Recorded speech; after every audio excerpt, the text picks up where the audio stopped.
Magandang araw po mga kalods at welcome back po sa part 3 natin.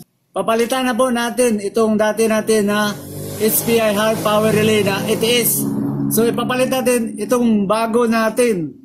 So ang mangyayari po ngayon, tatanggalin natin po ito. Tapos itong dati natin, hindi na natin kailangan ito gamitin, itong solar at saka yung Meralco.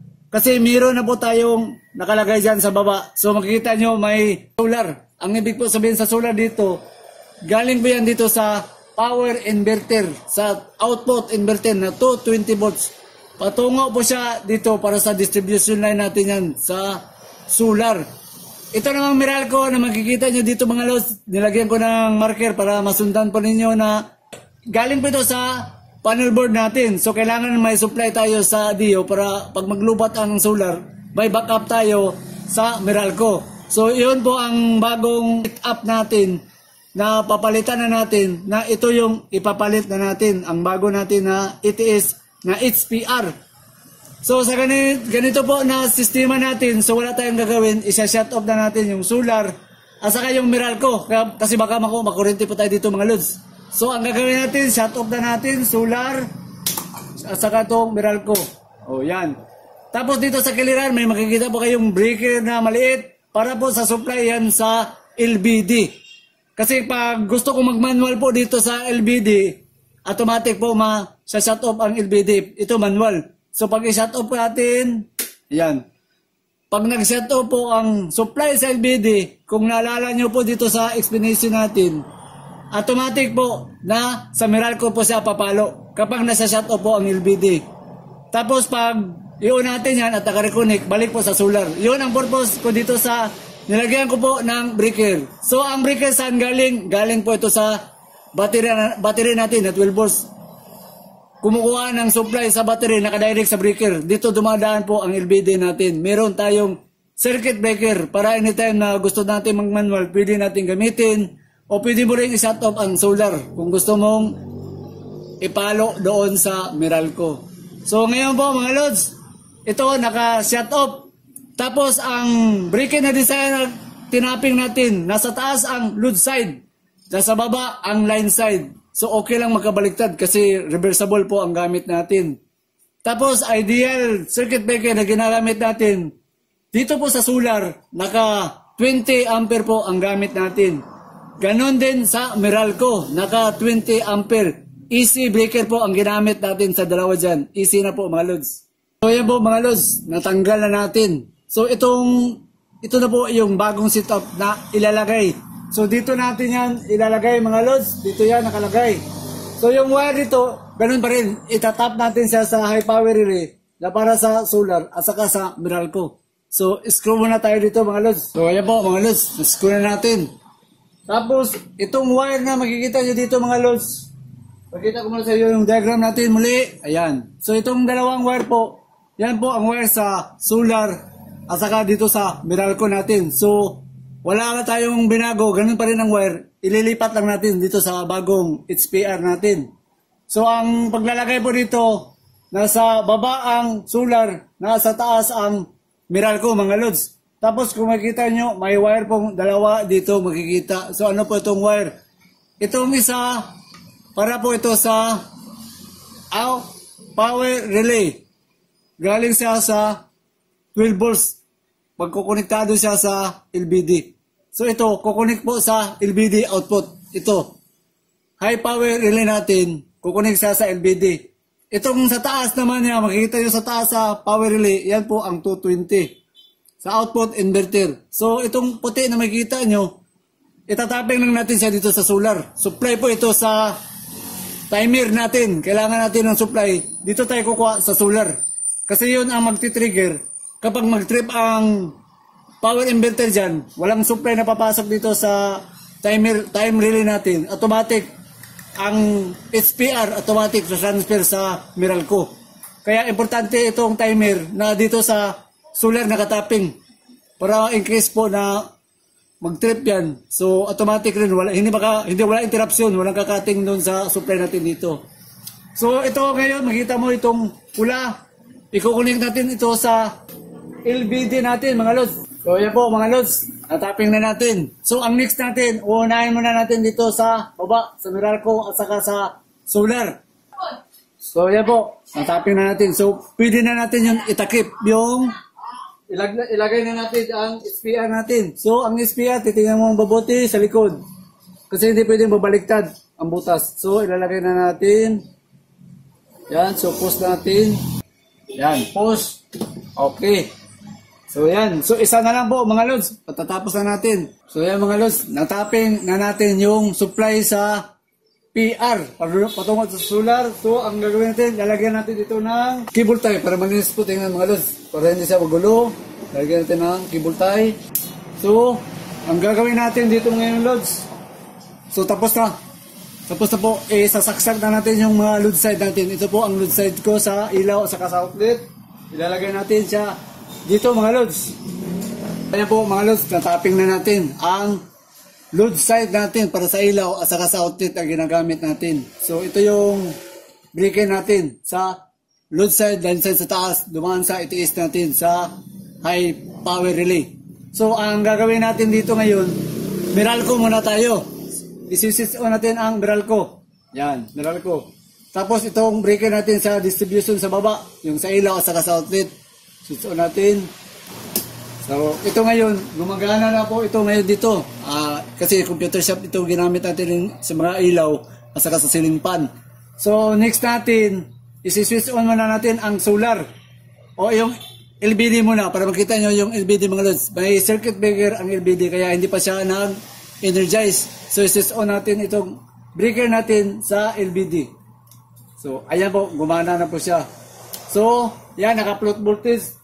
13.8 po ang float voltage tayo kasi hindi pa natin nagamit kasi nag-demo tayo.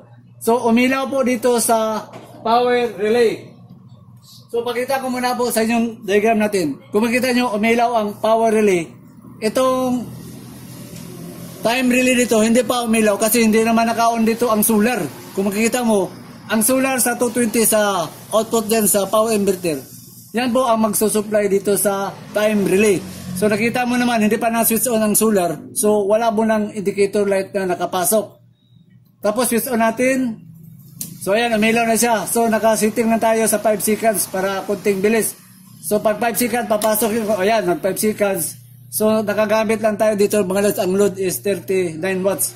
Yung ceiling fan na ang ginamit natin kasi nga nag-transfer tayo. So ito, saka solar ang gamit ngayon dito mga loads.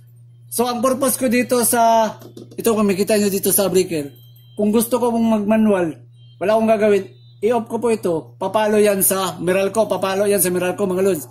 So, i-switch off natin, o yan, naka-off. Meralco, gamit yan mga lods. Pero pag i-switch on natin ito, at papalo ang, yan, mag-iilaw ang power relay, at saka timer dito, lilipat ito sa Meralco. So, para makita nyo, tingnan nyo, yan. So, balik siya sa total load na ginamit natin is 38 watts. Makita po dito mga loads. So, para makita kung gaano effective itong high power relay natin. So, may papakita ko ito sa baba, yung computer. So, subukan natin mga loads. So, yan po ang pisonet. So, ang watts na gagamit natin yan, nasa 37.8. So, ang gagawin natin dito sa baba, dito mga loads, is switch on natin ang computer para makita natin kung gaano siya magka-cut off itong itiis natin. Kung mayroon bang cut off na mangyari o yung power interruption, titingnan natin. So, switch on ko siya dito. Yan. Tapos, pakita ko sa inyo ilan ba ang load na ginagamit ngayon sa computer. 120 o 31 watts ang nagamit sa computer. So, isa lang muna for demo purpose natin. Gagawin natin dito ngayon, i-cut off natin ang solar. Ipapalo natin siya sa Meralco. Titingnan natin kung wala bang cut off o hindi ba siya mag-disconnect po itong, ayan, makita nyo ang computer natin. So, titingnan natin kung wala ba siyang interruption na ililipat natin sa Meralco. So, pakita ko sa inyo. Yan. So, ang paglipat lang natin sa Meralco, napaka-basic mga loads. Itong breaker na para sa supply dyan sa LBD na galing dito sa battery, is-switch on natin para malipat siya sa Meralco. Siyempre, wala nang supply ang LBD dyan. Automatic ang HPR natin sa high power relay, papalo yan sa Meralco. So, i-switch off natin itong LBD. So, para makita mga loads, off. So, tingnan natin sa baba. O, ayan. wala po, hindi po siya nagka-cut off o interruption. Naka-start pa rin ang computer natin kahit naglipat tayo sa Meralco. Tapos ang supply is simple, naka 0 volts na off. Dahil makita, 0 watts na lang. Kasi po, Meralco tayo, bayad tayo ngayon dyan mga lods sa 100 o 30 watts na ginamit natin. So ngayon, wala tayong gagawin dito mga lods. Ibalik natin, titingnan natin muli dito sa baba na wala bang interruption o makakat off yung computer na ibalik natin sa solar. So ang gagawin natin, switch on natin itong supply para umilaw yung LBD na supply. So switch on, yan, switch on po siya, yan. So counting 5 seconds lang ang setting natin para malipat. Tingnan natin, 5 seconds, yan, palo, tignan sa baba, yan mga lods. So walang interruption mga lods. Yun ang pinag-advantage sa design natin na HPR. Pero kapag itis po, ginamit nyo yung nasa online, possible po, pwede siyang ma-shut off o ma-restart ang computer mga lods. So, depende na po yun. Pero itong sa atin, ayan, makikita nyo, ayan, naka 124 watts ang gamit. Tapos, ito, solar po, wala tayong bayad dyan. Yan ang gamit natin. Tapos, tingnan mo ang voltage sa LBD, naka 13.7 po. Dito sa amin ngayon, medyo umulan ng konti pero umilaw naman. So nasa 13.7 po. Tapos nasa 128 o 34. So ang gagawin natin, papakainin, ipa-start ko po yung refrigerator natin. Pero yung sabi ko nga, i-off natin itong LBD muna kasi ipapasok natin yung refrigerator. Okay sana kung ang refrigerator natin naka-inverter. Kaso luma po ang refrigerator natin. So yun na lang ang paraan ko. Kasi ang kuha natin power inverter nasa 1 kilowatt lang. Okay sana kung naka 1.5 to 2 kilowatt para hindi na tayo transfer pa o sa shut off. Pero dahil nga 1 kilowatt lang ang power inverter. Tapos ang battery natin naka gel type lang tayo. Hindi tayo naka LiPo4. Tapos 200 AH lang ang gamit natin, nakaparallel lang. So ang gagawin ko, isa-shut off ko ito muna ang LBD. Kasi ang plano natin, papakainin muna natin ito o ipasupply na natin ang refrigerator natin dito. So pakita ko nyo muna sa baba, yan. Tapos ilipat natin muna sa Meralco. So set off ko lang itong LBD natin, makakat off. Yan, tingnan mo sa baba. Wala po mga lods. Ngayon, gagawin natin, i-start ko muna ang refrigerator doon. Tapos titingnan natin kung ilan ang watts ang magagamit natin. So mga lods, ang gamit natin ngayon, 2 rep at saka isang computer po. Tingnan nyo sa baba. Kita ko sa inyo. Yan, yung computer natin. So ang gagawin natin, kasi pinaandar ko na po yung refrigerator natin. 2, yung maliit at saka yung luma. So switch on ko lang itong supply natin sa LBD. So makita natin ilang wattage ang ipapalo natin doon sa solar. So, switch on natin ito. 5 seconds na ang ginamit natin dito. So, yan, nakakonect. 5 seconds. So, tingnan natin yung wattage na gagamitin natin sa 2 rep, isa sa computer. Tingnan natin mga lods. Yan, 418. Tapos, pakita nyo yung computer. Hindi po siya nag-interrupt mga lods. Tapos, ang gamit natin nasa 430. So, 2 rep po, yung luma, at saka yung maliit namin na rep. At saka yung ceiling sa taas, pakita ko yung mga ceiling dito, ayan, nakasular po yan mga lods. Tapos dito sa baba, yung computer. Tapos dyan po, ayan, makita nyo. 427, nasa 12.2 ang LBD, din makita. Taka 12.2 ang LBD natin. Tapos ang oras, makikita nyo mga lods, alas 3:23. Yan makita, sapon. Tapos ang gamit natin 410 watts ang gamit. Naka 12.2. So pakita ko sa inyo, ibalik na naman natin sa Meralco, bayad tayo para makita para makita po natin kung ano mangyari kung ilipat na naman natin habang naka-computer. So subukan natin i-switch off yung LBD, yung ang idea dito ginamit ko. Yan, shut off, 0.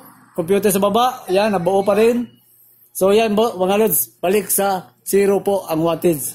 So yun ang paraan paggamit ko. Minsan ito ginamit ko rin ng solar, pero yung mas effective kong ginagamit, itong supply po sa LBD natin. Kaya po, lagi natin sinasabi, kapag wala pong supply ang LBD sa 12 volts, automatic yan papalo sa Meralco kasi balik sa normally close po ang SPR dito.